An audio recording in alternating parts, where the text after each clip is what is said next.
Hello friends, welcome back to StuTrend. നമ്മൾ ഇന്ന് നോക്കാൻ പോകുന്നത് +1 ഫിസിക്സിലെ 7ാമത്തെ chapter system of particles and rotational motion എന്ന് പറയുന്ന ചാപ്റ്ററിൽ നിന്ന് വരാൻ സാധ്യതയുള്ള അല്ലെങ്കിൽ പരീക്ഷകളിൽ ചോദിച്ചിട്ടുള്ള ഇമ്പോർട്ടന്റ് പ്രോബ്ലംസ് ആണ് ഈ വീഡിയോയിൽ നമ്മൾ ഡിസ്കസ് ചെയ്യാൻ പോകുന്നത്. സോ നമ്മുടെ ചാനൽ ആദ്യമായിട്ടാണ് കാണുന്നതെങ്കിൽ ചാനൽ തീർച്ചയായും സബ്സ്ക്രൈബ് ചെയ്യുക. ചാനലിലുള്ള വീഡിയോ കണ്ടന്റുകൾ ഇഷ്ടമാവുകയാണെങ്കിൽ ഫ്രണ്ട്സിന് ഉറപ്പായും നിങ്ങൾ ഷെയർ ചെയ്ത് കൊടുക്കാം. ഓക്കെ, നമുക്ക് ചാപ്റ്ററിലോട്ട് കടക്കാം, അല്ലെങ്കിൽ ഇതിന്റെ പ്രോബ്ലം സെഗ്മെന്റ്സിലോട്ട് കടക്കാം. അതിനു മുമ്പ് ഒരു പ്രോബ്ലം എക്സിക്യൂട്ട് ചെയ്യണമെങ്കിൽ നമുക്ക് എന്ത് വേണം? ഫോർമുലാസ് വേണം. സോ ഇവിടെ നമുക്ക് ഇമ്പോർട്ടന്റ്ലി നമ്മൾ കുറച്ച് ഫോർമുലാസ് നമ്മൾ ഓൾറെഡി പ്രീവിയസ് വീഡിയോയ്ക്കകത്ത് പറഞ്ഞിരുന്നു. അതായത് മൊമെന്റ് ഓഫ് ഇനേഷ്യ ഓഫ് ഡിസ്ക്, റിംഗ്, സിലിണ്ടർ. ഇതിന്റെ മൊമെന്റ് ഓഫ് ഇനേഷ്യയുടെ ഫൈനൽ ഇക്വേഷൻസ് ഞാൻ ലാസ്റ്റ് വീഡിയോയിൽ ഒരു ടേബുലർ ആയിട്ട് ഞാൻ പറഞ്ഞു തന്നായിരുന്നു. സോ അതെല്ലാം ഇമ്പോർട്ടന്റ് ആണ്. അതിന് പുറമെ നമുക്ക് 3 ഫോർമുലാസ് കൂടി പഠിക്കാനുണ്ട്. ആ ഫോർമുലാസ് ആണ് ഞാൻ ഈ പറയുന്ന ബോർഡിനകത്ത് എഴുതിയിരിക്കുന്നത്. എന്താണെന്ന് പറഞ്ഞുതരാം. ആദ്യത്തെ കൈനറ്റിക് എനർജിയാണ്, അതായത് റൊട്ടേഷണൽ മോഷനുള്ള ഒരു ബോഡിക്ക് ഉണ്ടാവുന്ന കൈനറ്റിക് എനർജി ½ I⍵² ആണ്. കാരണം നമുക്കറിയാം ലീനിയർ മോഷനിൽ കൈനറ്റിക് എനർജിന്റെ ഇക്വേഷൻ ½ mv² ആയിരുന്നു. ഇവിടെ മാസിന് പകരം മൊമെന്റ് ഓഫ് ഇനേഷ്യ ആണ്, ലീനിയർ വെലോസിറ്റിക്ക് പകരം ആംഗുലർ വെലോസിറ്റി ഒമേഗയാണ് വരിക. അടുത്തത് ആംഗുലർ മൊമെന്റം L = I⍵ എന്നാണ് വരുന്നത്. കാരണം നമുക്കറിയാം നമ്മുടെ linear momentum P = mass into velocity അല്ലേ. മാസിന് പകരം ഇവിടെ മൊമെന്റ് ഓഫ് ഇനേഷ്യ I ആണ്, ലീനിയർ വെലോസിറ്റിക്ക് പകരം ആംഗുലർ വെലോസിറ്റി ഒമേഗയാണ്. അടുത്തത് എഴുതിയിരിക്കുന്ന പവർ ആണ്. Power = torque into angular velocity ആണ് വരുന്നത്. നമുക്കറിയാം പവർ = ഫോഴ്സ് ഇൻടു വെലോസിറ്റി എന്ന് പറയുന്ന ഇക്വേഷൻ നിങ്ങൾ പഠിച്ചിട്ടുണ്ടാവും. ഫോഴ്സിന് പകരം റൊട്ടേഷണൽ മോഷനിൽ എന്താണ് വരിക? ടോർക്ക് ആണ് വരിക. വെലോസിറ്റിക്ക് പകരം ആംഗുലർ വെലോസിറ്റി ഒമേഗയാണ് വരിക. സോ ഇത്രയും ഫോർമുലാസും നമ്മുടെ മൊമെന്റ് ഓഫ് ഇനേഷ്യന്റെ ബേസിക് ഫോർമുലാസും അറിഞ്ഞു കഴിഞ്ഞാൽ ഈ ചാപ്റ്ററിൽ നിന്ന് വരാൻ സാധ്യതയുള്ള എല്ലാ ചോദ്യങ്ങൾക്കും നമുക്ക് എളുപ്പത്തിൽ ഉത്തരം എഴുതാൻ പറ്റും. നമുക്ക് നമ്മുടെ ഒന്നാമത്തെ ചോദ്യത്തിലോട്ട് കിടക്കാം. ഈ ചാപ്റ്ററിൽ നിന്ന് വരാൻ സാധ്യതയുള്ള ഒന്നാമത്തെ ചോദ്യമാണ് ഞാൻ ബോർഡിനകത്ത് എഴുതിയിരിക്കുന്നത്. കുറച്ച് വലിയ ചോദ്യമാണ്. ഈ ചോദ്യം കാണുമ്പോൾ തന്നെ പലരുടെയും വയറ് നിറയും. പക്ഷെ അത്രയ്ക്കൊന്നുമില്ല, വളരെ സിമ്പിൾ ചോദ്യമാണ്, നമ്മളെ കൊണ്ട് ചെയ്യാൻ പറ്റുന്ന ചോദ്യമാണ്. നമുക്ക് നോക്കാം എന്താണ് കാര്യങ്ങളുള്ളത് നോക്കാം. A flywheel in the form of uniform circular disc. ഒരു ഫ്ലൈ വീൽ ഒരു യൂണിഫോം സർക്കുലർ ഡിസ്കിന്റെ രൂപത്തിലാണ്, അല്ലെങ്കിൽ ഒരു ഡിസ്കിന്റെ രൂപത്തിലാണ് ഉള്ളത്. ഓഫ് മാസ് 100 കിലോഗ്രാം, 100 കിലോഗ്രാം ഭാരമാണ് അതിനകത്തുള്ളത്. 100 കിലോഗ്രാം ആണ് അതിന്റെ മാസ് എന്ന് പറയുന്നത്. And diameter 25 centimetre. ഡയാമീറ്റർ എന്താണ്, റേഡിയസ് എന്താണെന്നുള്ള കാര്യം നിങ്ങൾക്ക് അറിയാം. സോ ഇവിടെ ഡയാമീറ്റർ ആണ് തന്നിരിക്കുന്നത്, 25 സെന്റിമീറ്റർ ആണ് തന്നിരിക്കുന്ന ഡയാമീറ്റർ എന്ന് പറയുന്നത്. Rotate about its axis at the rate of 90 revolutions per minute.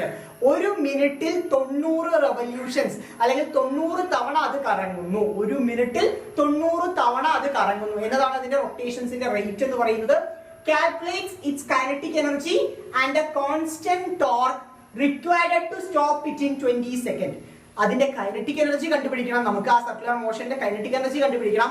അതുപോലെ തന്നെ 20 സെക്കൻഡിൽ അത് സ്റ്റോപ്പ് ചെയ്യാൻ നമുക്ക് എത്രത്തോളം ടോർക്ക് ആവശ്യമാണ്? 20 സെക്കൻഡിൽ അതിനെ സ്റ്റോപ്പ് ചെയ്യാൻ നമുക്ക് എത്രത്തോളം ടോർക്ക് ആവശ്യമാണ്? അതുകൂടി നമുക്ക് കണ്ടുപിടിക്കേണ്ടതുണ്ട് കേട്ടോ. സോ എന്തൊക്കെയാണ് ഗിവൺ ഡാറ്റാസ്, എന്തൊക്കെയാണ് നമുക്ക് കണ്ടുപിടിക്കണം എന്നുള്ള കാര്യം ആദ്യം തന്നെ നമ്മൾ ക്ലാരിഫൈ ചെയ്യുക, ആദ്യം തന്നെ ക്ലിയർ ആക്കി വെക്കാം. ഇനി നമുക്ക് എന്ത് എഴുതാം? ആദ്യം ഗിവൺ ഡാറ്റാസ് എടുത്ത് എഴുതാം. ഗിവൺ ഡാറ്റ, ചോദ്യത്തിൽ എന്തൊക്കെ കാര്യങ്ങൾ തന്നിട്ടുണ്ട്, നമ്മുടെ ചോദ്യത്തിൽ എന്തൊക്കെ കാര്യങ്ങൾ തന്നിട്ടുണ്ട് നമുക്ക് എടുത്തെഴുതാം. ഒന്നാമത്തെ കാര്യം, അതിന്റെ മാസ് തന്നിട്ടുണ്ട്. Mass = 100 kilogram. യൂണിറ്റ് കിലോഗ്രാമിലായതുകൊണ്ട് തന്നെ നമുക്ക് അതിൽ ഒരു തരത്തിലുള്ള മാറ്റവും വരുത്തേണ്ട ആവശ്യമില്ല. So 100 kilogram, mass = 100 kilogram. Diameter, so diameter = എത്രയാണ്? 25 സെന്റിമീറ്റർ ആണ്. സോ നമുക്ക് ഇവിടെ ആവശ്യം ഡയാമീറ്റർ അല്ല, നമുക്ക് ആവശ്യം റേഡിയസ് ആണ്. സോ നമ്മൾ എന്ത് കണ്ടുപിടിക്കണം? റേഡിയസ് കണ്ടുപിടിക്കണം. therefore radius r = 25/2 = 12.5 centimetre. So നമുക്ക് റേഡിയസ് എത്ര കിട്ടി? 12.5 സെന്റിമീറ്റർ ആണ് ഇതിന്റെ റേഡിയസ് എന്ന് കിട്ടി. യൂണിറ്റ് ഏതിലാണ് കിട്ടിയിരിക്കുന്നത്? സെന്റിമീറ്ററിലാണ് കിട്ടിയിരിക്കുന്നത്. നമുക്കറിയാം നമ്മൾ എപ്പോഴും ഇതിൽ സ്റ്റാൻഡേർഡ് SI യൂണിറ്റ്സ് ആണ് ഉപയോഗിക്കുക. സോ സെന്റിമീറ്റർ നമ്മൾ ഏതിലോട്ട് മാറ്റണം? മീറ്ററിലോട്ട് മാറ്റണം. So 12.5 × 10⁻⁻2 metre. സെന്റിമീറ്ററിനെ എങ്ങനെയാണ് മാറ്റുക? മീറ്ററിലോട്ട് ഇൻറ്റു 10⁻⁻2 ചെയ്താൽ നമുക്ക് സെന്റിമീറ്ററിനെ മീറ്ററിലോട്ട് മാറ്റാൻ വേണ്ടി പറ്റും. സോ 12.5 × 10⁻⁻2 മീറ്റർ എന്ന രീതിയിൽ നമുക്ക് എന്ത് എഴുതാം? റേഡിയസ് എഴുതാം. അടുത്ത കാര്യം, rotate about its axis at the rate of 90 revolutions per minute. 90 revolutions ആണ് ഒരു മിനിറ്റിൽ സംഭവിക്കുന്നത്. 90 revolutions ആണ് ഒരു മിനിറ്റിൽ സംഭവിക്കുന്നതെങ്കിൽ ഒരു സെക്കൻഡിൽ എത്ര revolution സംഭവിക്കും? നമ്മൾ സെക്കൻഡിനെ അടിസ്ഥാനമാക്കിയിട്ടാണ് പറയാ. So number of revolutions per second n = 90 divided by 60. കാരണം ഒരു മിനിറ്റിൽ എത്ര സെക്കൻഡ് ഉണ്ട്? 60 സെക്കൻഡ് ഉണ്ട്. സോ 90 ഡിവൈഡ് ബൈ 60 ആണ് നമ്മൾ ചെയ്യുക. ഈക്വൽ ടു എത്ര വരും? 90 60. 9 ഡിവൈഡഡ് ബൈ 6 ചെയ്ത് കഴിഞ്ഞാൽ നമുക്ക് എത്ര വരും? 9 ഡിവൈഡഡ് ബൈ 6 ചെയ്ത് കഴിഞ്ഞാൽ നമുക്ക് 1.5 എന്ന് വരും. സോ 1.5 റെവല്യൂഷൻസ് പെർ സെക്കൻഡ് ആണ് കിട്ടുക. 1.5 റെവല്യൂഷൻസ് പെർ സെക്കൻഡ് എന്ന് കിട്ടി. ഒരു സെക്കൻഡിൽ എത്ര റെവല്യൂഷൻസ് നടക്കും? 1.5 റെവല്യൂഷൻ. ഒരു കംപ്ലീറ്റ് റെവല്യൂഷനും ഒരു ഹാഫ് റെവല്യൂഷനും ഒരു സെക്കൻഡിനകത്ത് ഇവിടെ നടക്കുന്നുണ്ട്. ക്ലിയർ അല്ലേ?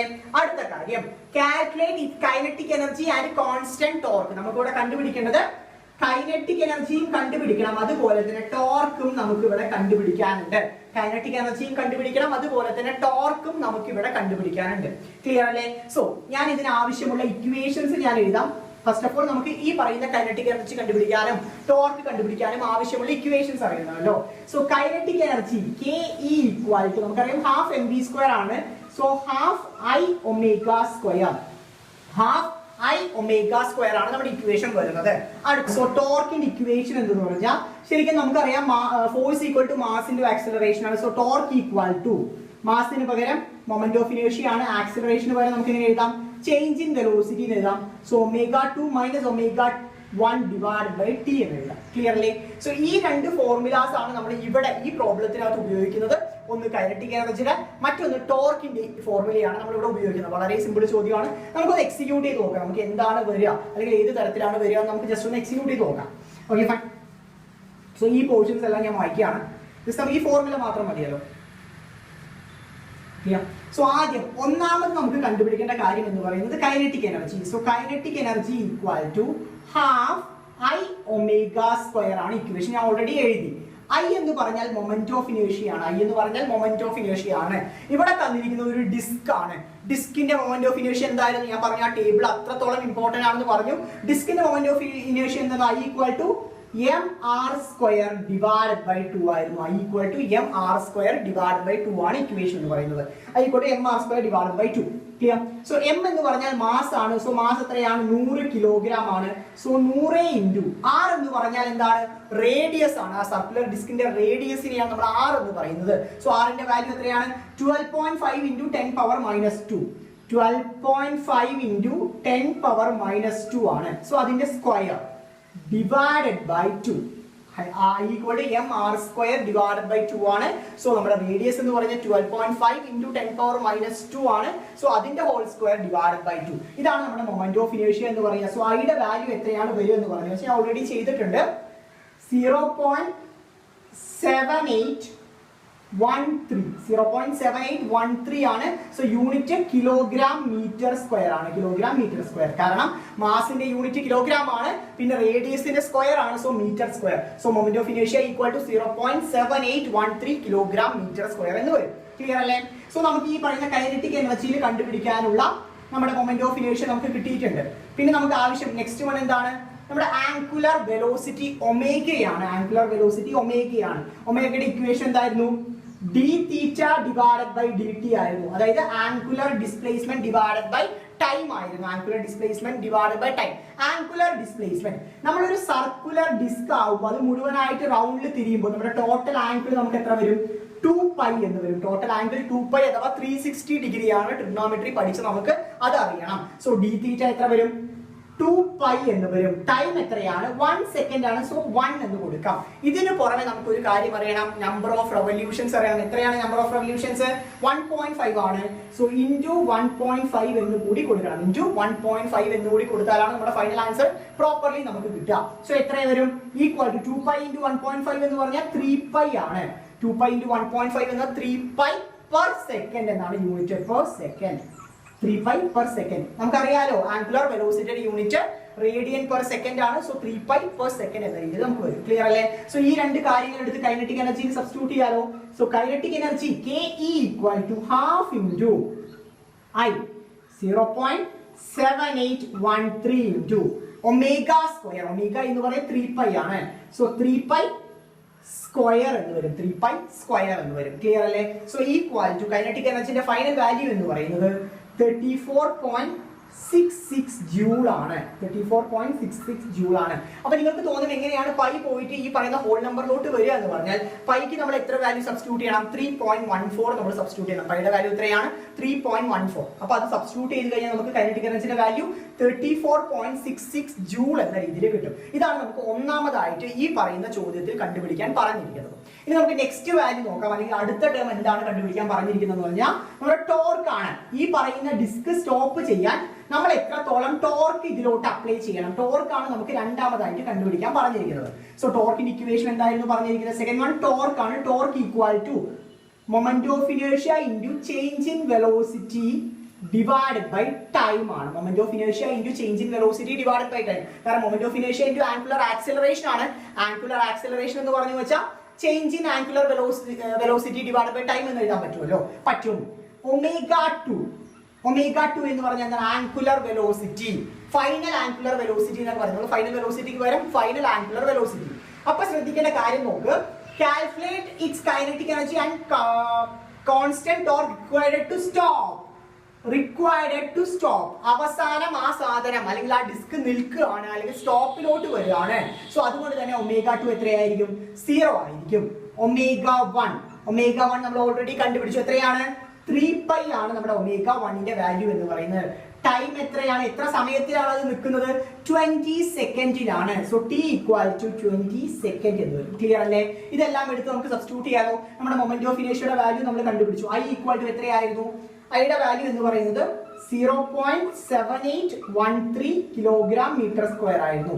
ഐയുടെ വാല്യൂ മറക്കരുത്. സോ ഐയുടെ വാല്യൂ നമുക്ക് അറിയാം. സോ സബ്സ്റ്റിറ്റ്യൂട്ട് ചെയ്യാലോ. therefore torque equal to 0.7813 into omega 2 0 ആണ് minus 3π divided by 20 minus 3π divided by 20 എന്ന് വരും. ക്ലിയർ അല്ലേ? സോ ഇത് എങ്ങനെ പോയാലും ഒരു നെഗറ്റീവ് വാല്യൂ ആണ് വരിക. സോ നെഗറ്റീവ് ഫൈനൽ ആൻസർ എന്ന് പറയുന്നത് minus 0.368 newton metre minus 0.368 newton metre ആണ് നമ്മുടെ ടോർക്ക് വരെ. നെഗറ്റീവ് സൈൻ വരാൻ കാരണം നമ്മുടെ മോഷന്റെ ഓപ്പോസിറ്റ് ഡയറക്ഷനിലാണ് നമ്മൾ ടോർക്ക് ആക്ട് ചെയ്യുക. സോ അതുകൊണ്ടാണ് ഇവിടെ നെഗറ്റീവ് സൈൻ വരുന്നത്. ക്ലിയർ അല്ലേ? സോ ടോർക്കിന്റെ ഫൈനൽ ആൻസർ 0.368 ന്യൂട്ടൺ മീറ്റർ എന്ന് വരും. സോ വളരെ ഇമ്പോർട്ടന്റ് ചോദ്യമാണ്. കണ്ടുപിടിച്ച കാര്യങ്ങൾ കൈനറ്റിക് എനർജിയും കണ്ടുപിടിച്ചു, അതുപോലെ തന്നെ മൊമെന്റ് ഓഫ് ഇനേർഷ്യ കണ്ടുപിടിച്ചു, ടോർക്ക് കണ്ടുപിടിച്ചു. ഇതിന് ബേസിക്കലി നിങ്ങൾക്ക് ഏറ്റവും ഇനീഷ്യലി അറിയേണ്ടത് മൊമെന്റ് ഓഫ് ഇനേർഷ്യന്റെ ഇക്വേഷൻ ആണ്. I equal to mr² divided by 2. അത് ആ ടേബിൾ നോക്കി തന്നെ പഠിക്കണം. സോ മനസ്സിലായി എന്ന് വിചാരിക്കുന്നു. നമുക്ക് നമ്മുടെ രണ്ടാമത്തെ ചോദ്യത്തിലൂടെ കിടക്കാം. സെക്കൻഡ് ക്വസ്റ്റ്യൻ ബോർഡിനകത്ത് എഴുതിയിട്ടുണ്ട്. A solid cylinder of mass 10 kilogram 10 kilogram ഉള്ള ഒരു solid cylinder and radius 0.3 metre. അതിന്റെ റേഡിയസ് നേരിട്ട് തന്നിട്ടുണ്ട്. കാരണം കഴിഞ്ഞ ചോദ്യത്തിൽ ഡയമീറ്റർ ആയിരുന്നു തന്നത്. സോ നമ്മൾ റേഡിയസ് കണ്ടുപിടിക്കുകയാണ് ചെയ്തത്. പക്ഷെ ഇവിടെ നേരിട്ട് തന്നെ റേഡിയസ് തന്നിട്ടുണ്ട്. rotate about its axis with the angular velocity 150 per second. അതായത് റേഡിയൻ പെർ സെക്കൻഡ് ആണ്. റേഡിയൻ എന്ന് പറയുന്നത് സപ്ലിമെന്ററി യൂണിറ്റ് ആയത് കാരണം 150 സെക്കൻഡ് പവർ ഓഫ് -1 എന്ന രീതിയിലാണ് ആംഗുലർ വെലോസിറ്റി തന്നിരിക്കുന്നത്. obtain the magnitude of angular momentum. നമ്മളോട് കണ്ടുപിടിക്കാൻ പറഞ്ഞിരിക്കുന്നത് എന്താണ്? ആംഗുലർ മൊമെന്റം ആണ് കണ്ടുപിടിക്കാൻ പറഞ്ഞിരിക്കുന്നത്. സോ ആദ്യം നമ്മൾ എന്ത് ചെയ്യണം? ഗിവൺ ഡാറ്റാസ് എടുത്ത് എഴുതണം. ഒരു ചോദ്യം കണ്ടു കഴിഞ്ഞാൽ ഗിവൺ ഡാറ്റാസ് ആണ് നമ്മൾ ആദ്യം എടുത്ത് എഴുതേണ്ടത്. So solid cylinder of mass തന്നിട്ടുണ്ട്. So mass m equal to 10 kilogram. m equal to 10 kilogram. Radius തന്നിട്ടുണ്ട്. So capital R equal to എത്രയാണ്? 0.3 മീറ്റർ എന്ന് തന്നിട്ടുണ്ട്. നെക്സ്റ്റ് വൺ ആംഗുലർ വെലോസിറ്റി തന്നിട്ടുണ്ട് 150. So omega equal to 150 second power of -1. obtain the magnitude of angular momentum. Angular മൊമെന്റത്തിന് എങ്ങനെയാണ് നമ്മൾ denote ചെയ്യുക? L എന്നാണ് ഡിനോട്ട് ചെയ്യുക. L ഈക്വൽ ടു I ഒമേഗയാണ് equation. L equal to I ഒമേഗയാണ് ഇക്വേഷൻ. സോ ഇതിൽ നമുക്ക് എന്താണ് ആവശ്യമുള്ളത്? I എന്ന് പറയുന്ന മൊമെന്റ് ഓഫ് ഇനേർഷ്യ ആണ് നമുക്ക് ആവശ്യം. സോ I എങ്ങനെ നമുക്ക് കണ്ടുപിടിക്കാം? I ഈക്വൽ ടു ഒരു സിലിണ്ടറിന്റെ I എങ്ങനെയാണ്? mr² ഡിവൈഡഡ് ബൈ 2 ആണ്. സോ മാസ് എത്രയാണ്? 10 ആണ്. So 10 into 0.3 whole square divided by 2. ഇവിടെ നമ്മൾ തന്നിരിക്കുന്ന റേഡിയസ് മീറ്ററിൽ ആയതുകൊണ്ട് തന്നെ നമുക്ക് ഒരു തരത്തിലും അതിനെ കൺവേർട്ട് ചെയ്യേണ്ട ആവശ്യമില്ല. ഡയറക്റ്റ് സബ്സ്റ്റിറ്റ്യൂഷൻ ആണ്. 10 into 0.3 whole square divided by 2 എന്ന് വരും. സോ ഇതിന്റെ ഫൈനൽ ആൻസർ എന്ന് പറയുന്നത് 0.45 കിലോഗ്രാം മീറ്റർ സ്ക്വയർ ആണ്. നമുക്കറിയാം മൊമെന്റ് ഓഫ് ഇനേർഷ്യയുടെ യൂണിറ്റ് എന്ന് പറയുന്നത് കിലോഗ്രാം മീറ്റർ സ്ക്വയർ ആണ്. So 0.45 kilogram metre square. I എന്ന് പറയുന്നത് 0.45 കിലോഗ്രാം മീറ്റർ സ്ക്വയർ എന്ന് നമുക്ക് കിട്ടി. ഇനി നമുക്ക് നേരിട്ട് തന്നെ എന്ത് കണ്ടുപിടിക്കാം? മൊമെന്റ് ഓഫ് ഇനേർഷ്യ അഥവാ L കണ്ടുപിടിക്കാം. So L equal to I omega ആണ്. സോ 0.45 ഇൻറ്റു ഒമേഗ എത്രയാണ്? 150 ആണ്. നമുക്ക് ചോദ്യത്തിൽ തന്നിട്ടുണ്ട് ഇൻറ്റു 150. 0.45 ഇൻറ്റു 150 നമ്മുടെ ഫൈനൽ ആൻസർ എന്ന് പറയുന്നത് 67.5 യൂണിറ്റ് എന്ത് വരും? ഐയുടെ യൂണിറ്റ് കിലോഗ്രാം മീറ്റർ സ്ക്വയർ ആണ്. ആംഗുലർ വെലോസിറ്റിയുടെ യൂണിറ്റ് എന്ന് പറയുന്നത് സെക്കൻഡ് പവർ ഓഫ് -1 ആണ്. So second power of -1. So ഇതാണ് നമ്മുടെ ആംഗുലർ മൊമെന്റത്തിന്റെ യൂണിറ്റ് എന്ന് വാല്യൂ എന്ന് പറയുന്നത് 67.5 kilogram metre square second power of -1. വളരെ സിമ്പിൾ ചോദ്യമാണ്. ഡയറക്റ്റ് സബ്സ്റ്റിറ്റ്യൂഷൻ ആണ്. ഇതിൽ നിങ്ങൾക്ക് അറിയേണ്ട കാര്യം എന്ന് പറയുന്നത് മൊമെന്റ് ഓഫ് ഇനേർഷ്യയുടെ ഇക്വേഷൻ, അതുപോലെ തന്നെ ആംഗുലർ മൊമെന്റത്തിന്റെ ഇക്വേഷൻ. ഇത്ര മാത്രം അറിഞ്ഞാൽ മതി. നമുക്ക് നമ്മുടെ മൂന്നാമത്തെ ചോദ്യത്തിലൂടെ കിടക്കാം. ഇതൊരു പ്രോബ്ലം ആണെങ്കിലും ഇതൊരു ചെറിയൊരു വ്യത്യാസമുണ്ട്. നോർമൽ ആയിട്ട് വാല്യൂ സബ്സ്റ്റിറ്റ്യൂട്ട് ചെയ്യുന്ന പോലെയല്ല. വായിച്ചാൽ നമുക്ക് മനസ്സിലാവും. Two circular discs have their masses in the ratio. രണ്ട് സർക്കുലർ ഡിസ്കുകൾ ഉണ്ട് എന്ന് വിചാരിക്കുക. ആ രണ്ട് സർക്കുലർ ഡിസ്കുകളുടെ മാസിന്റെ റേഷ്യോ എന്ന് പറയുന്നത് 1:2 ആണ്. അടുത്ത കാര്യം എന്ന് പറയുന്നത് and the radius are in the ratio 2:1. അതിന്റെ റേഡിയസുകൾ തമ്മിലുള്ള റേഷ്യോ എത്രയാണ്? 2:1 ആണെന്ന് പറഞ്ഞിട്ടുണ്ട്. What is the ratio of their moment of inertia? അതിന്റെ moment of inertia തമ്മിലുള്ള റേഷ്യോ എത്രയാണെന്ന് ചോദിച്ചിരിക്കുന്നത്. അപ്പൊ എന്തൊക്കെയാണ് തന്നിരിക്കുന്നത്? അതിന്റെ മാസുകൾ തമ്മിലുള്ള റേഷ്യോ തന്നിട്ടുണ്ട്, റേഡിയസുകൾ തമ്മിലുള്ള റേഷ്യോ തന്നിട്ടുണ്ട്. നമ്മളോട് കണ്ടുപിടിക്കാൻ പറഞ്ഞിരിക്കുന്നത് മൊമെന്റ് ഓഫ് ഇനേർഷ്യ തമ്മിലുള്ള റേഷ്യോ ആണ്. സോ സർക്കുലർ ഡിസ്കിന്റെ മൊമെന്റ് ഓഫ് ഇനേർഷ്യന്റെ ഇക്വേഷൻ എന്താണ്? I equal to mr² divided by 2 ആണ്. ഒരു സർക്കുലർ ഡിസ്കിന്റെ മൊമെന്റ് ഓഫ് ഇനേർഷ്യയുടെ ഇക്വേഷൻ എന്ന് പറയുന്നത് I equal to mr² divided by 2 ആണ്.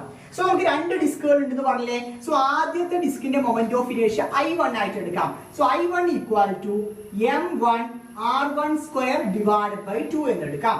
രണ്ടാമത്തെ ഡിസ്കിന് നമുക്ക് I2 ആണ് രണ്ടാമത്തെ ഡിസ്കിന്റെ മൊമെന്റ് ഓഫ് ഇനേർഷ്യ എന്ന് പറഞ്ഞാൽ I2 equal to m2 r2² divided by 2 ആയിട്ട്. ക്ലിയർ അല്ലേ? ആദ്യത്തെ ഡിസ്കിന്റെ മൊമെന്റ് ഓഫ് ഇനേർഷ്യ I1 ആയിട്ടും രണ്ടാമത്തേതിന് I2 ആയിട്ട് എടുത്തു. മാസ് m1 ഉം റേഡിയസ് r1 ഉം മാസ് m2 ഉം റേഡിയസ് r2 ആയിട്ട് എടുത്തു. ക്ലിയർ അല്ലേ? നമ്മളോട് ഈ പറയുന്ന മൊമെന്റ് ഓഫ് ഇനേർഷ്യയുടെ റേഷ്യോ ആണ് ചോദിച്ചിരിക്കുന്നത്. So I1 divided by I2 ആണ് നമുക്ക് കണ്ടുപിടിക്കാനുള്ളത്. I1 divided by I2 ആണ് നമുക്ക് കണ്ടുപിടിക്കാനുള്ളത്. രണ്ടിലും 2 എന്ന് പറയുന്ന ടേം കോമൺ ആണ്. സോ അതിന് നമുക്ക് എലിമിനേറ്റ് ചെയ്യാം കോൺസ്റ്റന്റ് ആയിട്ട്. കാരണം ബാക്കിയുള്ള ടേംസ് എങ്ങനെ ഡിവൈഡ് ചെയ്യാം? m1 r1² divided by m2 r2² എന്ന രീതിയിൽ എഴുതാം. ക്ലിയർ അല്ലേ? m1 r1² divided by m2 r2². 2 രണ്ടിലും കോമൺ ആയത് കാരണം എലിമിനേറ്റ് ചെയ്ത് കളഞ്ഞു. സോ ഇതിനെ ഒന്നുകൂടി സ്പ്ലിറ്റ് അപ്പ് ചെയ്ത് എഴുതുകയാണ്. m1 divided by m2 into r1² divided by r2² എന്ന് എഴുതാം. m1 divided by m2 into r1² divided by r2² എന്ന് എഴുതാം. ഒന്നുകൂടി സിംപ്ലിഫൈ ചെയ്താലോ? ചെയ്യാം. m1 divided by m2 into r1 divided by r2 whole square എന്ന് എഴുതാം. r1 divided by r2 whole square എന്ന രീതിയിൽ നമുക്ക് എഴുതാൻ പറ്റും. m1 divided by m2 ന്റെ വാല്യൂ എത്രയാണ്? masses are in the ratio 1:2. So m1 by m2 എത്ര വരും? 1/2 എന്ന് വരും. 1:2 എന്ന് പറഞ്ഞാൽ 1/2. റേഡിയസിന്റെ റേഷ്യോ എത്രയാണ് പറയുന്നത്? 2:1 ആണ്. So 2/1 whole square. 2/1 whole square എന്ന രീതിയിൽ വരും. ക്ലിയർ അല്ലേ? സോ ബാക്കിയുള്ള സ്റ്റെപ്പ് equal to 1/2 into 2/1 ന്റെ സ്ക്വയർ എത്രയാണ്? 4/1 ആണ്. 2/1 ന്റെ സ്ക്വയർ എന്ന് പറഞ്ഞാൽ 4/1 ആണ്. സോ equal to 4/2 എന്ന് കിട്ടും. So I1 divided by I2 equal to 4/2 എന്ന് കിട്ടും. So I1 is to I2 എത്ര വരും? 4:2 എന്ന് വരും. I1 is to I2 എന്ന് പറഞ്ഞാൽ 4:2 എന്ന് വരും. സിംപ്ലിഫൈ ചെയ്താൽ എത്ര വരും? 2:1 എന്ന് വരും. സിംപ്ലിഫൈ ചെയ്താൽ 2:1 എന്ന് വരും. 4:2 നമുക്ക് എങ്ങനെ എഴുതാം? 2:1 എന്ന് എഴുതാം. സോ ബേസിക് ക്വസ്റ്റ്യൻ ആണ്. ഒന്നും നമുക്ക് ഇതിൽ വലുതായിട്ട് അറിയാനില്ല. ഈ പറയുന്ന മൊമെന്റ് ഓഫ് ഇനേർഷ്യ ഓഫ് ഡിസ്കിന്റെ ഇക്വേഷൻ മാത്രം അറിഞ്ഞാൽ മതി. സോ അതിന് നമുക്ക് വളരെ സിമ്പിൾ ആയിട്ട് നമ്മൾ റേഷ്യോ പോലെ നമ്മൾ ഡിവൈഡ് ചെയ്തു. എന്നിട്ട് നമ്മൾ എന്ത് ചെയ്തു? ഈ പറയുന്ന റേഷ്യോസിന്റെ വാല്യൂ സബ്സ്റ്റിറ്റ്യൂട്ട് ചെയ്തു. സോ നമുക്ക് മൊമെന്റ് ഓഫ് ഇനേർഷ്യന്റെ റേഷ്യോ കിട്ടി 4:2 എന്ന് കിട്ടി. അതിനെ ഒന്ന് സിംപ്ലിഫൈ ചെയ്ത് നമുക്ക് എത്ര എഴുതാം? 2:1 എന്ന് നമുക്ക് ഫൈനൽ ആൻസർ കിട്ടും. മനസ്സിലായി എന്ന് വിചാരിക്കും. നമുക്ക് നമ്മുടെ നാലാമത്തെ ചോദ്യത്തിലൂടെ കിടക്കാം. Fourth question. ഇത് പവർ റിലേറ്റഡ് ആയ ചോദ്യമാണ്. നമുക്ക് നോക്കാം. A constant torque of 120 Newton meter is required to keep the shaft of an engine rotating at 1000 rpm. Calculate the output power. എന്താണ് പറയുന്നത്? ഒരു റൊട്ടേറ്റിംഗ് എഞ്ചിന്റെ ഷാഫ്റ്റ് 1000 rpm നിലനിർത്താൻ ആവശ്യമുള്ള ടോർക്ക് എത്രയാണ്? 120 ന്യൂട്ടൺ ആണ്. സോ ആ സമയത്തുള്ള പവർ എത്രയാണ്? അല്ലെങ്കിൽ ഔട്ട്പുട്ട് പവർ ആണ് നമ്മളോട് കാൽക്കുലേറ്റ് ചെയ്യാൻ പറഞ്ഞിരിക്കുന്നത്. RPM എന്ന് പറഞ്ഞാൽ എന്താണ്? റൊട്ടേഷൻസ് പെർ മിനിറ്റിനെയാണ് നമ്മൾ RPM എന്ന് പറയുന്നത്. ക്ലിയർ അല്ലേ? സോ ആദ്യം നമുക്ക് എന്ത് എഴുതാം? ഗിവൺ ഡാറ്റാസ് നമുക്ക് എടുത്തെഴുതാം. ഈ ചോദ്യത്തിൽ എന്തൊക്കെ കാര്യങ്ങളാണ് തന്നിരിക്കുന്നത്? സോ ആദ്യം ടോർക്ക് തന്നിട്ടില്ലേ? Torque equal to 120 newton metre എന്ന് തന്നിട്ടുണ്ട്. അടുത്തത് ഇത് എത്ര നമ്പർ ഓഫ് റൊട്ടേഷൻസ് ആണ് ചെയ്യുന്നത്? n ഈക്വൽ ടു 1000 ആണ്. 1000 റൊട്ടേഷൻസ് പെർ മിനിറ്റ് ആണ്. സോ 1000 ഡിവൈഡഡ് ബൈ 60 ചെയ്യണം. 1000 ഡിവൈഡഡ് ബൈ 60 ചെയ്താലാണ് നമുക്ക് ഒരു സെക്കൻഡിൽ എത്ര റൊട്ടേഷൻസ് എന്ന് നമുക്ക് കാൽക്കുലേറ്റ് ചെയ്യാൻ പറ്റുള്ളൂ. ഒരു സെക്കൻഡിൽ എത്ര റൊട്ടേഷൻസ് എന്ന് നമുക്ക് കാൽക്കുലേറ്റ് ചെയ്തിരിക്കാം. നമ്മളോട് കണ്ടുപിടിക്കാൻ പറഞ്ഞിരിക്കുന്ന പവർ ആണ്. സോ പവർ ആണ് നമുക്ക് കണ്ടുപിടിക്കാനുള്ളത്. സോ പവറിന്റെ യൂണിറ്റ് എന്താണ്? പവർ ഈക്വൽ ടു, അവിടെ പവർ എന്ന് പറഞ്ഞാൽ ഫോഴ്സ് ഇൻറ്റു വെലോസിറ്റി ആയിരുന്നു. ഇവിടെ torque into angular velocity omega എന്ന് വരും. Torque into angular velocity omega എന്ന് വരും. പവറിന്റെ ഇക്വേഷൻ മറക്കരുത്. Torque into angular velocity omega എന്ന് വരും. സോ ആംഗുലർ വെലോസിറ്റി കണ്ടുപിടിക്കാം. ആംഗുലർ വെലോസിറ്റി ഞാൻ ഓൾറെഡി പറഞ്ഞു, ഇതൊരു ഡിസ്ക് ആയിരിക്കും. സോ ഇത് സർക്കുലർ മോഷൻ ആണ് സംഭവിക്കുക. Of A engine off A shaft of A. Okay fine. So ഇത് സർക്കുലർ ആണ് പാത്ത് എന്ന് പറയുന്നത്. ടോട്ടൽ ആംഗിൾ എത്ര വരും? ടോട്ടൽ ആംഗിൾ എന്ന് പറയുന്നത് 2π ആയിരിക്കും. ടോട്ടൽ ആംഗിൾ എന്ന് പറയുന്നത് 2π ആയിരിക്കും വരിക. സോ നമുക്ക് ഒമേഗ ഈക്വൽ എന്ത് വരും? 2π ഡിവൈഡഡ് ബൈ ടൈം എന്ന് വരും. Sorry 2π divided by time into n എന്ന് വരും. 2π divided by time into n എന്ന് വരും. സോ എന്ത് വരും? 2π ഡിവൈഡഡ് ബൈ ടൈം എന്ന് പറഞ്ഞാൽ ഒരു സെക്കൻഡിന്റെ അടിസ്ഥാനമാക്കിയിട്ടാണ് നമ്മൾ പറയുക. സോ ടൈമിന് 1 എന്ന് കൊടുക്കാം. n ന്റെ വാല്യൂ എത്രയാണ്? n ന്റെ വാല്യൂ 1000 ഡിവൈഡഡ് ബൈ 60 ആണ്. ഇതിന്റെ വാല്യൂ എന്ന് പറയുന്നത് 1000 ഡിവൈഡഡ് ബൈ 60 ആണ്. ഞാൻ ഇവിടെ ഒന്നും കാൽക്കുലേറ്റ് ചെയ്യുന്നില്ല. നിങ്ങൾക്ക് വേണമെങ്കിൽ ഇവിടെയൊക്കെ കാൽക്കുലേറ്റ് ചെയ്തിട്ട് ആൻസർ കണ്ടുപിടിച്ചിട്ട് മെയിൻ ഇക്വേഷനിൽ സബ്സ്റ്റിറ്റ്യൂട്ട് ചെയ്താൽ മതി. ഞാൻ ഇവിടെ കാൽക്കുലേറ്റ് ചെയ്യുന്നില്ല. So omega equal to 2π into 1000 divided by 60 എന്ന് നമുക്ക് കിട്ടും. ക്ലിയർ അല്ലേ? സോ ഇനി നമുക്ക് നേരിട്ട് ഈ പറയുന്ന പവറിലോട്ട് സബ്സ്റ്റിറ്റ്യൂട്ട് ചെയ്യാം. Power equal to torque into omega ആണ്. ടോർക്ക് 120 ആണ്. So 120 into 2π into 1000 divided by 60 എന്നത് എല്ലാം ഞാൻ ഒരു ഇക്വേഷനിൽ ഫൈനൽ ആയിട്ട് സബ്സ്റ്റിറ്റ്യൂട്ട് ചെയ്തു. കാരണം ഓരോന്നിന്റെ വാല്യൂസ് കണ്ടുപിടിക്കാതെ തന്നെ ഒരുമിച്ച് സബ്സ്റ്റിറ്റ്യൂട്ട് ചെയ്തു. പവർ ഈക്വൽ ടു 120 ഇൻറ്റു, അതായത് ടോർക്ക് ഇൻറ്റു നമ്മുടെ ആംഗുലർ വെലോസിറ്റി ആണ്. ആംഗുലർ വെലോസിറ്റി എന്ന് പറഞ്ഞാൽ 2π ഇൻറ്റു 1000 ഡിവൈഡഡ് ബൈ 60 എന്ന് വരും. ക്ലിയർ അല്ലേ? ക്ലിയർ ആണെന്ന് വിചാരിക്കുന്നു. സോ പവറിന്റെ ഫൈനൽ ആൻസർ എന്ന് പറയുന്നത് 12560 വാട്ട് എന്ന് വരും. 12560 വാട്ട് എന്ന് വരും. ക്ലിയർ അല്ലേ? ഇവിടെ നമ്മുടെ ആംഗിൾ എന്ന് പറയുന്നത് തീറ്റ, നമ്മുടെ റൊട്ടേറ്റിംഗ് മോഷൻ ആയതുകൊണ്ട് തന്നെ നമ്മുടെ ടോട്ടൽ ആംഗുലർ ഡിസ്പ്ലേസ്മെന്റ് എത്ര വരും? 2π എന്ന് വരും. അത് മറക്കരുത്. ഒരു റൊട്ടേഷണൽ മോഷനിൽ ടോട്ടൽ ആംഗുലർ ഡിസ്പ്ലേസ്മെന്റ് എന്ന് പറയുന്നത് 2π ആണ്. ഒരു കംപ്ലീറ്റ് റൊട്ടേഷനിൽ ടോട്ടൽ ആംഗുലർ ഡിസ്പ്ലേസ്മെന്റ് 2π ആണ്. അത് മറക്കരുത്. അത് അറിഞ്ഞാൽ മാത്രമേ നമുക്ക് ഇവിടെ ആംഗുലർ വെലോസിറ്റി കണ്ടുപിടിക്കാൻ പറ്റുള്ളൂ. ഇതിൽ ഏറ്റവും ഇമ്പോർട്ടന്റ് ഈ ഒരു സ്റ്റെപ്പാണ്. ദെൻ പവറിന്റെ ഫൈനൽ ഇക്വേഷനിൽ നമ്മൾ സബ്സ്റ്റിറ്റ്യൂട്ട് ചെയ്യുന്ന കാര്യം ഇത്രയേ ഉള്ളൂ. നാലാമത്തെ ചോദ്യം വളരെ സിമ്പിൾ ആണ്. നമുക്ക് നമ്മുടെ അവസാനത്തെ ഈ ഒരു പാർട്ട് വീഡിയോ, അല്ലെങ്കിൽ ഇത് ലാസ്റ്റ് ആണ്, ഇമ്പോർട്ടന്റ് ക്വസ്റ്റ്യൻസ് നമ്മൾ ഡിസ്കസ് ചെയ്യുന്ന വീഡിയോ ആണ്. സോ ഇതിൽ 5ാമത്തെ ചോദ്യം, അവസാനത്തെ ചോദ്യമാണ് ഞാൻ ബോർഡിനകത്ത് എഴുതിയിരിക്കുന്നത്. വായിച്ചോട്ടെ. ഇതൊരു ഡെറിവേഷൻ കൈൻഡ് അല്ലെങ്കിൽ ആ ഒരു ഡയറക്റ്റ് വാല്യൂ സബ്സ്റ്റിറ്റ്യൂഷൻ കൈൻഡ് ചോദ്യമല്ല. നോക്കാം നമുക്ക്. Find the moment of inertia of a sphere. ഒരു സ്പിയറിന്റെ മൊമെന്റ് ഓഫ് ഇനേർഷ്യ ആണ് കണ്ടുപിടിക്കേണ്ടത്. ആദ്യത്തെ സെന്റൻസിൽ തന്നെ നമുക്ക് മനസ്സിലായി. About a tangent to the sphere, given the moment of inertia of the sphere about any of its diameter to be 2/5 mr square, where m is the mass of the sphere and r is the radius of the sphere. എന്താണ്? വളരെ simple ആണ്. ഒരു sphere consider ചെയ്യുക. ആ സ്പിയറിന്റെ tangent base ചെയ്ത moment of inertia ആണ് നമുക്ക് കണ്ടുപിടിക്കാനുള്ളത്. അതിനുവേണ്ടി അവർ തന്നിരിക്കുന്നത് ഡയാമീറ്ററിലൂടെയുള്ള മൊമെന്റ് ഓഫ് ഇനേർഷ്യയുടെ വാല്യൂ തന്നിട്ടുണ്ട് 2/5 mr square എന്ന് പറയുന്ന കാര്യം. ഓക്കെ, നമുക്ക് നോക്കാം. ആദ്യം നമുക്ക് ഇത് ബേസ് ചെയ്ത ഒരു ചിത്രം വരയ്ക്കാം. സോ ഒരു സ്പിയർ കൺസിഡർ ചെയ്യുകയാണ്. ഇതൊരു സ്പിയർ ആണെന്ന് വിചാരിക്കുക. ഓക്കെ, ഈ സ്പിയറിന്റെ ടാൻജന്റ് ആയിട്ടുള്ള ഈ പറയുന്ന ലൈൻ, ഇത് AB ആണെന്ന് വെക്കുക. ഈ AB-യുടെ മൊമെന്റ് ഓഫ് ഇനേർഷ്യ ആണ് നമുക്ക് കണ്ടുപിടിക്കാനുള്ളത്. അതിനുവേണ്ടി അവർ തന്നിരിക്കുന്നത് അതിന്റെ സെന്റർ ആണെന്ന് വെക്കുക. അപ്പൊ ഈ ഡയാമീറ്ററിലൂടെയുള്ള മൊമെന്റ് ഓഫ് ഇനേർഷ്യ ആണ് അവർ തന്നിരിക്കുന്നത്. ഇതിപ്പോ CD ആണെന്ന് വെക്കുക. CD-യുടെ വാല്യൂ ആണ് അവർ തന്നിരിക്കുന്നത് എത്ര? 2/5 mr square. CD ബേസ് ചെയ്ത മൊമെന്റ് ഓഫ് ഇനേർഷ്യയുടെ വാല്യൂ ആണ് 2/5 mr square എന്ന് തന്നിട്ടുണ്ട്. ഈ സർക്കിളിന്റെ റേഡിയസ് അവർ 6 ആണ്. സോറി, ഈ സ്പിയറിന്റെ റേഡിയസ് 6 ആണെന്ന് തന്നിട്ടുണ്ട്. ഇതിന്റെ മാസ് ക്യാപിറ്റൽ M ആണെന്നും അവർ തന്നിട്ടുണ്ട്. ക്ലിയർ? സോ ഇത് കണ്ടാൽ തന്നെ നമുക്ക് എന്ത് മനസ്സിലാക്കാം? പാരലൽ ആക്സിസ് തിയറം ആണെന്ന് മനസ്സിലാക്കണം. ഫൈൻ. സോ ഞാൻ ഓരോ കാര്യങ്ങളായിട്ട് എഴുതാം. സോ പാരലൽ ആക്സിസ് തിയറം എന്ന് പറഞ്ഞാൽ എന്താണ്? Moment of inertia. സോ ഇവിടെ നമ്മൾ കണ്ടുപിടിക്കുന്നത് AB ആയത് കാരണം moment of inertia of AB equal to, അല്ലെങ്കിൽ ഒരു പാരലൽ ആക്സിസിന് അല്ലെങ്കിൽ ഒരു ആക്സിസിന്റെ മൊമെന്റ് ഓഫ് ഇനേർഷ്യ എന്ന് പറയുന്നത് സെന്റർ ഓഫ് മാസിലൂടെ പാസ് ചെയ്യുന്ന ആക്സിസിന്റെ മൊമെന്റ് ഓഫ് ഇനേർഷ്യ പ്ലസ്, അതായത് ICD plus product of mass and square of distance between the two parallel axes. Product of mass and square of distance between the two parallel axis. രണ്ട് axis തമ്മിലുള്ള distance എത്രയാണ്? Capital R ആണ് ഇവിടെയുള്ള radius എന്ന് പറയുന്നത്. So M R square എന്ന് എഴുതാം. Clear അല്ലേ? ഇതാണ് നമ്മുടെ parallel axis theorem. Parallel axis theorem. Parallel axis theorem ഉപയോഗിച്ചിട്ടാണ് ഞാൻ ഈ ഫോർമുല എഴുതിയിരിക്കുന്നത്. അതായത് moment of inertia about a tangent, അല്ലെങ്കിൽ ഒരു പാരലൽ ആക്സിസിന്റെ മൊമെന്റ് ഓഫ് ഇനേർഷ്യ എന്ന് പറയുന്നത് സെന്റർ ഓഫ് മാസിലൂടെ പാസ് ചെയ്യുന്ന moment of inertia plus product of mass and square of the distance between two parallel axis. So ഇങ്ങനെ ഒരു ഇക്വേഷൻ നമുക്ക് കിട്ടും. ക്ലിയർ അല്ലേ? So I A B equal to നമുക്ക് സി ഡിയിലൂടെയുള്ള മൊമെന്റ് ഓഫ് ഇനേർഷ്യയുടെ വാല്യൂ ചോദ്യത്തിൽ തന്നിട്ടില്ലേ? തന്നിട്ടുണ്ട്. എത്രയാണ്? 2/5 mr² എന്ന് തന്നിട്ടുണ്ട്. 2/5 mr² ആണ് ഡയാമീറ്ററിലൂടെയുള്ള മൊമെന്റ് ഓഫ് ഇനേർഷ്യ അഥവാ സെന്റർ ഓഫ് മാസിലൂടെയുള്ള മൊമെന്റ് ഓഫ് ഇനേർഷ്യ എന്ന് വയ്ക്കാം. ക്ലിയർ അല്ലേ? പ്ലസ് mr² എന്ന് വരും. Plus mr². സോ ഇതൊരു മിക്സഡ് ഫ്രാക്ഷൻ ആണ്. അതിന് മാറ്റി എഴുതാലോ. ഈ 5 ഇങ്ങോട്ട് കൊണ്ടുവരാം. So 2mr² plus 5mr² divided by 5 എന്ന് വരും. 5mr² divided by 5. സോ എന്ത് വരും?